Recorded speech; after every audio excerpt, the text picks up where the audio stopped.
और क्यों ले लिया? जब वह अपने मन को शांत रख सकता है, जब वह सभी कुछ हँसते-हँसते बर्दाश्त कर सकता है, तो सुधा क्यों नहीं कर सकती? उसने आज तक अपनी साँसों से सुधा का निर्माण किया है, सुधा को तिल-तिल बनाया है, सजाया है, सँवारा है, फिर सुधा में यह कमज़ोरी क्यों? क्या उसने यह रास्ता अख्तियार करके भूल की? क्या सुधा की एक साधारण सी लड़की है, जिसके प्रेम और घृणा का स्तर उतना ही साधारण है, मानो उसमें अपने दोनों के लिए एक रास्ता अपनाया है जो विलक्षण है, लेकिन इससे क्या? सुधा और वह दोनों ही क्या विलक्षण नहीं है? फिर सुधा क्यों बिखर रही है? लड़कियां भावना की ही बनी होती हैं, साधना उन्हें आती ही नहीं है क्या? उसने सुधा का गलत मूल्यांकन किया था। क्या सुधा इस तलवार की धार पर चलने में असमर्थ साबित होगी, या तो चंदन की हार थी और फिर सुधा ऐसी ही रही तो सुधा चंदर की आत्मा है। इसे अब चंद्र खूब अच्छी तरह पहचान गया। तो क्या अपनी आत्मा को घोंट डालने की हत्या का पाप चंद्र के सिर पर है? तो क्या त्याग मात्र नाम ही है? क्या पुरुष और नारी के संबंध का एक ही रास्ता है? प्रणय, विवाह और तृप्ति। पवित्रता, त्याग और दूरी क्या संबंधों को, विश्वास को जिंदा नहीं रहने दे सकते? तो फिर सुधा और पम्मी में क्या अंतर है? क्या सुधा के हृदय में इतने समीप रहकर, सुधा के व्यक्तित्व में घुल मिलकर और आज सुधा को इतने अंतर पर डालकर चंद्र पाप कर रहा है? तो क्या फूल को तोड़कर अपने ही बटन होल में लगा लेना ही पुण्य है और दूसरा रास्ता ग्रहित है, विनाशकारी है? क्यों? उसने सुधा का व्यक्तित्व तोड़ दिया है। किसी ने उसके कंधे पर हाथ रखा, विचार श्रृंखला टूट गई। विनती थी, क्या सोच रहे हैं आप? विनती ने पूछा, बहुत स्नेह से। कुछ नहीं, नहीं बताइएगा। हम नहीं जान सकते। विनती के स्वर में ऐसा आग्रह, ऐसा अपनापन, ऐसी निश्चलता रहती थी कि चंद्र अपने को कभी नहीं रोक पाता था, छिपा नहीं पाता था। कुछ नहीं विनती, तुम कहती हो सुधा को इतने अंतर पर मैंने रखा तो मैंने देवता हूँ। सुधा कहती है मैं अंतर पर रखा, मैंने पाप किया। जाने क्या किया मैंने? क्या मुझे कम तकलीफ है? मेरा जीवन आजकल किस तरह घायल हो गया है मैं जानता हूँ। एक पल मुझे आराम नहीं मिलता। क्या उतनी सजा काफी नहीं थी जो सुधा को भी किस्मत या दंड दे रही है? मुझी को सभी बेचैनी और दुख मिल जाता है, सुधा को मेरे पाप का दंड क्यों मिल रहा है? विनती, तुमसे अब कुछ नहीं छिपा। जिसको मैं अपनी सांसों में दबाकर इंद्रधनुष के लोक तक ले गया, आज हवा के झोंके उससे बादलों की ऊंचाइयों में क्यों ढकेल लेना चाहते हैं, और मैं कुछ भी नहीं छल कर सकता। इतनी देर बाद बिनती के ममता भरे स्पर्श में चंदर की आंखें छलछला आई। छी, आप समझदार हैं, दीदी ठीक हो जाएंगी, घबराने से काम नहीं चलेगा ना। आपको हमारी कसम है, उदास मत होइए, कुछ सोचिए मत। दीदी बीमार है, आप इस तरह से करेंगे तो कैसे काम चलेगा? उठिए, दीदी बुला रही हैं। चंदर गया। सुधा ने इशारे से पास बुलाकर बिठा लिया। चंदर, हमारा दिमाग ठीक नहीं है, बैठ जाओ, लेकिन कुछ बोलना मत, बैठे रहो। उसके बाद दिन भर अजब सा गुजरा। जब जब चंदन ने उठने की कोशिश की, सुधा ने उसे खींचकर बिठा लिया। घर तो उसे जाने ही नहीं दिया। बिनती वहीं खाना ले आई। सुधा कभी चंदर की ओर देख लेती, फिर तकिए से मुंह गड़ा लेती। बोली एक शब्द भी नहीं, लेकिन उसकी आंखों में अजब सी कातरता थी। पापा आए, घंटों बैठे रहे, पापा चले गए तो उसने चंदर का हाथ अपने हाथ में ले लिया, करवट बदली और तकिए पर अपने कपोलों से चंदर की हथेली दबाकर लेटी रही। पलकों से कितने ही गरम गरम आंसू छलक कर गालों पर फिसल कर चंदर की हथेली भिगोती रहे। चंदर चुप रहा, लेकिन सुधा के आंखों से आंसू जैसे नसों के बाहर उसके हृदय में उतर गए, और जब हृदय डूबने लगा तो उसकी पलकों पर उतर आए। सुधा ने देखा, लेकिन कुछ भी नहीं बोली। घंटा भर बहुत गहरी सांस ली, बेहद उदासी से मुस्कुरा कर कहा, हम दोनों पागल हो गए हैं, क्यों चंदर? अच्छा, अब शाम हो गई, जरा लॉन पर चलें। सुधा चंदर के कंधे पर हाथ रखकर खड़ी हो गई। बिनती ने दवा दी, थर्मामीटर से बुखार देखा, बुखार नहीं था। चंदर ने सुधा के लिए कुर्सी उठाई। सुधा ने हंसकर कहा, चंदर आज बीमार हो तो कुर्सी उठा रहे हो, मर जाऊंगी तो अर्थी उठाने भी आना, वरना नरक मिलेगा, समझे ना? छी, ऐसा को बोल ना बोला करो दीदी। सुधा लान में कुर्सी पर बैठ गई। बगल में नीचे चंदर बैठ गया। सुधा ने चंदर का सिर अपने कुर्सी में टिका लिया और अपनी उंगलियों से चंदर के सूखे होठों को छूते हुए कहा, चंदर, आज मैंने तुम्हें बहुत दुखी किया, क्यों? लेकिन जाने क्यों दुखी ना करते तो आज मुझे ताकत ना मिलती जो मिल गई। और सहसा चंदर के सिर को अपनी गोद में खींचती हुई सी सुधा ने कहा, आराध्य मेरे, आज तुम्हें बहुत सी बातें बताऊंगी, बहुत सी। बिनती उठकर जाने लगी तो सुधा ने कहा, कहाँ चली? बैठ तू यहाँ, तू गवाह रहेगी ताकि बाद में चंदर या ना कहे कि सुधा कमजोर निकल गई। बिनती बैठ गई। सुधा ने क्षण भर आंखें बंद कर ली और अपनी बेड़ी पीठ पर से खींचकर गोद में डाल ली और बोली, चंदर, आज कितने ही साल हुए जब से मैंने तुम्हें जाना है, तब से अच्छे बुरे सभी कामों का फैसला तुम ही करते रहे हो। आज भी तुम ही बताओ चंदर कि अगर मैं अपने को बहुत संभालने की कोशिश करती हूँ और नहीं संभाल पाती हूँ, तो यह कोई पाप तो नहीं? तुम जानते हो चंदर, तुम जितने मजबूर हो उस पर मुझे घमंड है कि तुम कितनी ऊंचाई पर हो। मैं भी उतना ही मजबूत बनने की कोशिश करती हूँ, उतने ही ऊंचे उठने की कोशिश करती हूँ। अगर कभी कभी फिसल जाती हूँ तो यह अपराध तो नहीं है? नहीं, चंद्र बोला। और अगर अपने का उस अंतर्द्वंद के क्षणों में तुम कठोर हो जाती हूँ तो तुम सह लेते हो। मैं जानती हूँ तुम मुझे जितना स्नेह करते हो उसमें मेरी सभी दुर्बलताएं धुल जाती हैं। आज मैं तुम्हें विश्वास दिलाती हूँ चंदर कि मुझे खुद अपनी दुर्बलताओं पर शर्म आती है और आगे से मैं वैसी ही बनूंगी जैसा तुमने सोचा है। चंदर चंदर कुछ नहीं बोला, सिर्फ घास पर रखे हुए सुधा के पांवों पर अपनी कांपती उंगलियां रख दी। सुधा कहती गई, चंदर, आज से कुछ ही महीने पहले जब गेसु ने मुझसे पूछा था कि तुम्हारा दिल कहीं का जुगा था तो मैंने इनकार कर दिया था। कल पम्मी ने पूछा तुम चंदर को प्यार करते तो मैंने इनकार कर दिया था। आज भी इनकार करती हूँ कि मैं तुम्हें प्यार किया है या तुमने मुझे प्यार किया है। मैं भी समझती हूँ और तुम भी समझते हो, लेकिन यह न तुमसे छिपा है न मुझसे कि तुमने जो कुछ दिया वह प्यार से कहीं ज़्यादा ऊंचा और प्यार से कहीं ज़्यादा महान है। मैं ब्याह नहीं करना चाहती थी, मैंने परसों इनकार कर दिया था। इतना रोई थी, खींची थी, बाद में मैंने सोचा कि यह गलत है, स्वार्थ है।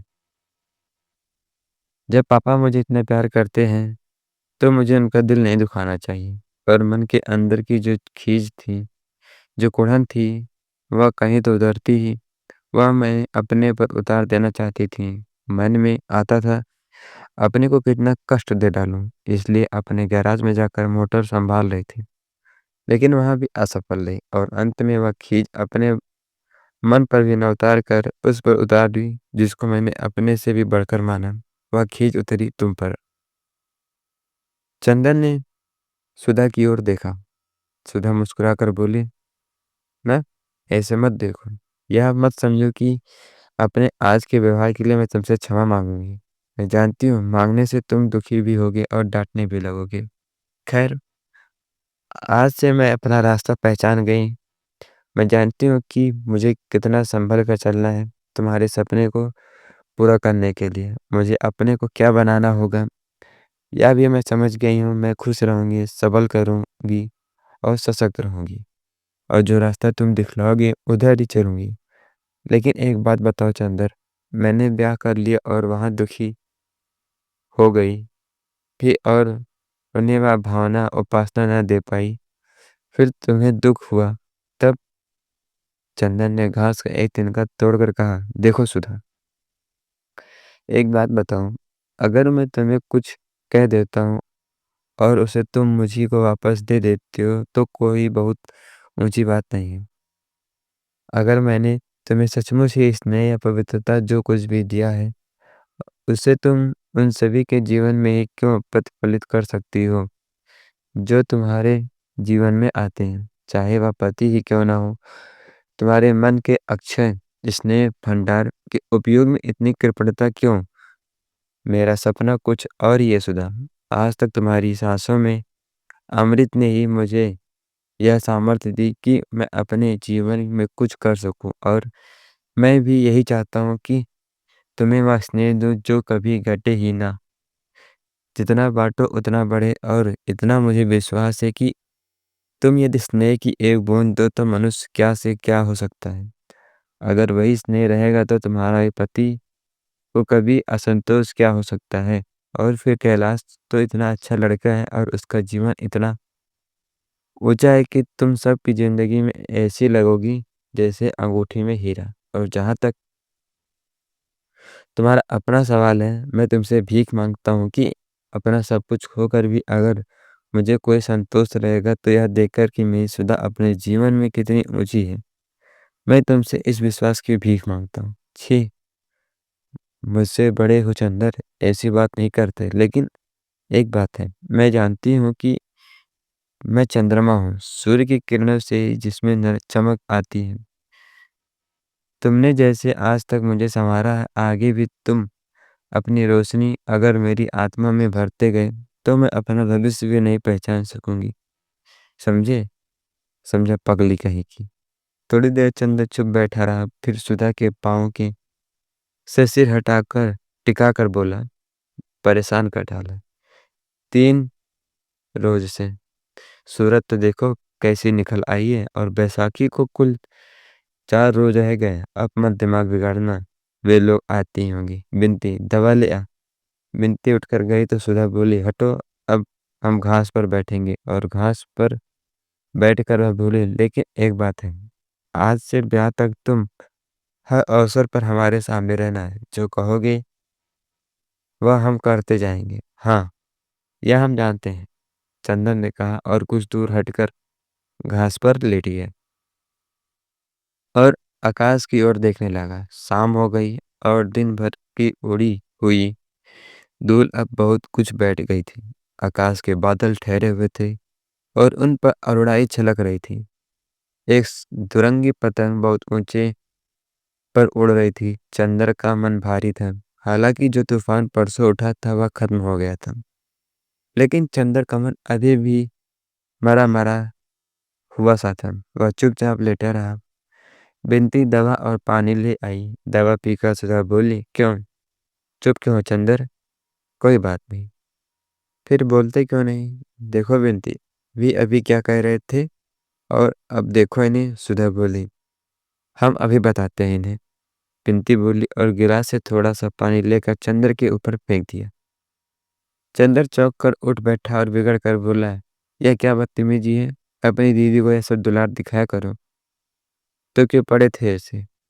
बात करेंगे ऋषि मुनियों जैसे और उदास रहेंगे बच्चों की तरह। वाह हरिश्चंद्र बाबू, बिनती ने हंसकर कहा। दीदी, ठीक किया ना मैंने? बिल्कुल ठीक, ऐसा ही इनका दिमाग ठीक होगा। इतने में डॉक्टर शुक्ला आए और कुर्सी पर बैठ गए। सुधा के माथे पर हाथ रखकर देखा, अब तो तू ठीक है। हाँ पापा। बिनती, कल तुम्हारी माताजी आ रही हैं, अब बैसाखी की तैयारी करनी है। सुधा के जेठ आ रहे हैं और सास।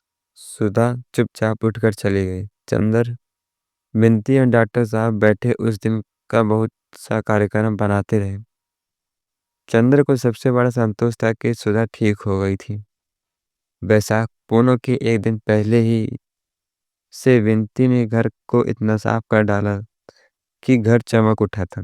यह बात तो दूसरी है कि स्टडी रूम की सफाई में बिनती ने चंदर के बहुत से कागज बुहा कर फेंक दिए थे, और आंगन धोते वक्त उसने चंदर के कपड़ों को छींटों से तर कर दिया था। उसके बदले में चंदन ने बिनती को बहुत डांटा था, और सुधा देखकर हंस रही थी और कह रही थी, तुम क्यों चिढ़ रहे हो? तुम्हें देखने थोड़े ही आ रही है हमारी सास।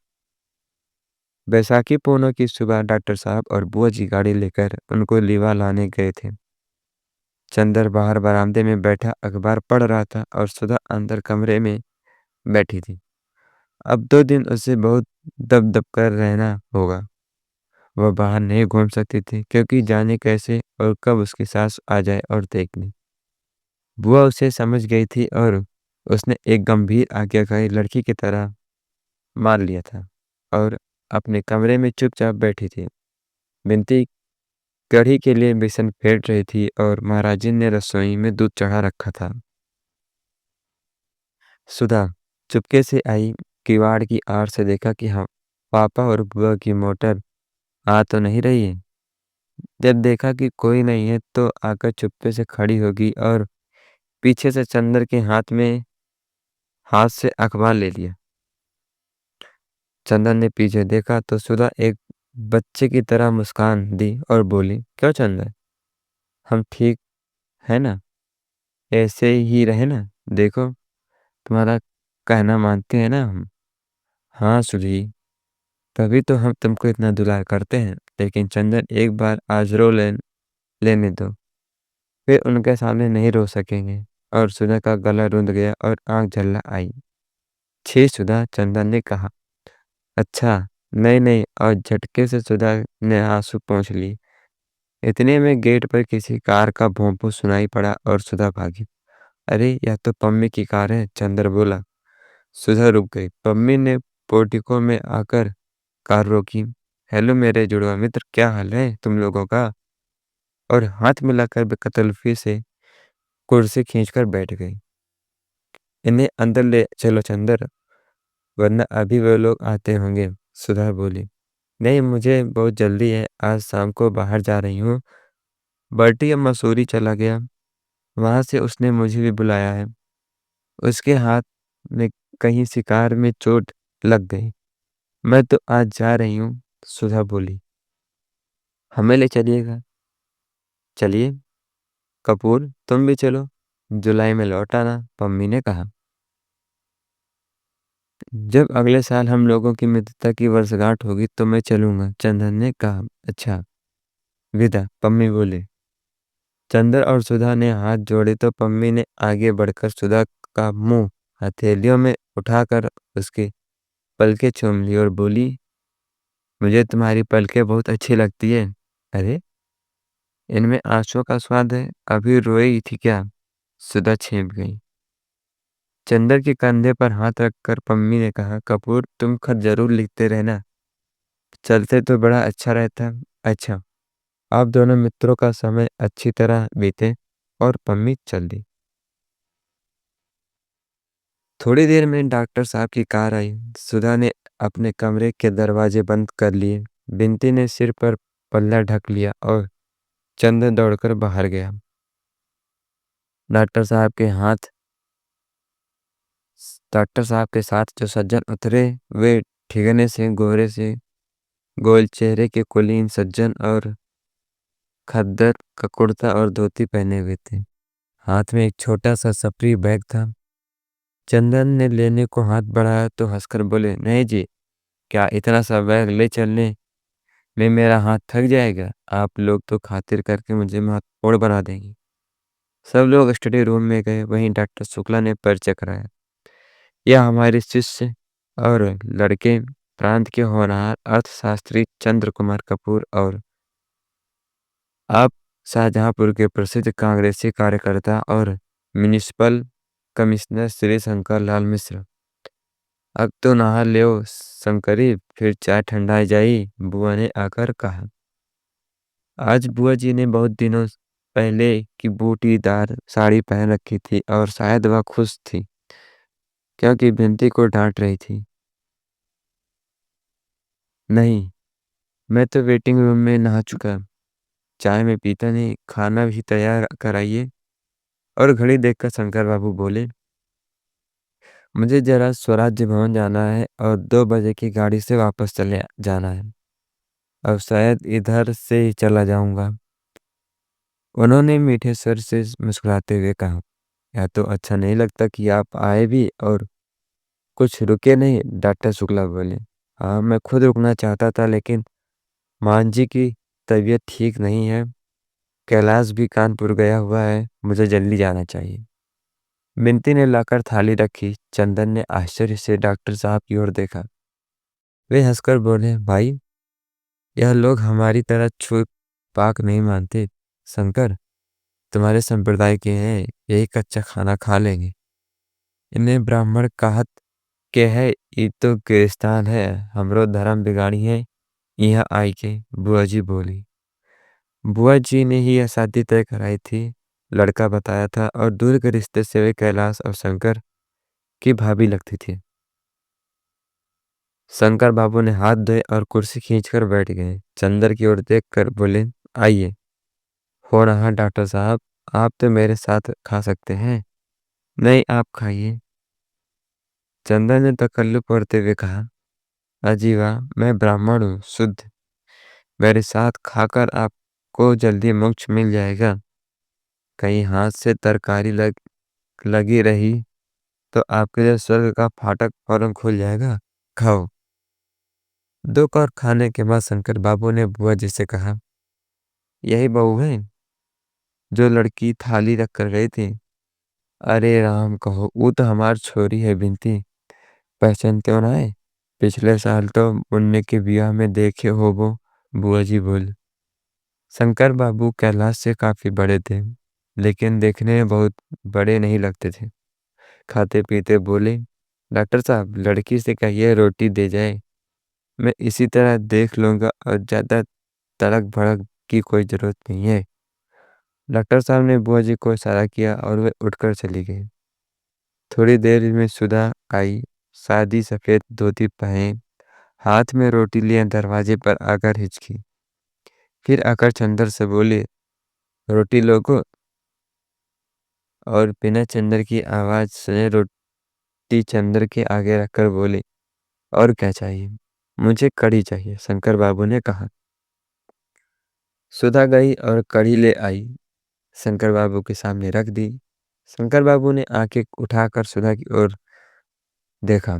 सुधा ने निगाहें नीचे कर ली और चली गई। बहुत अच्छी है लड़की, शंकर बाबू ने कहा।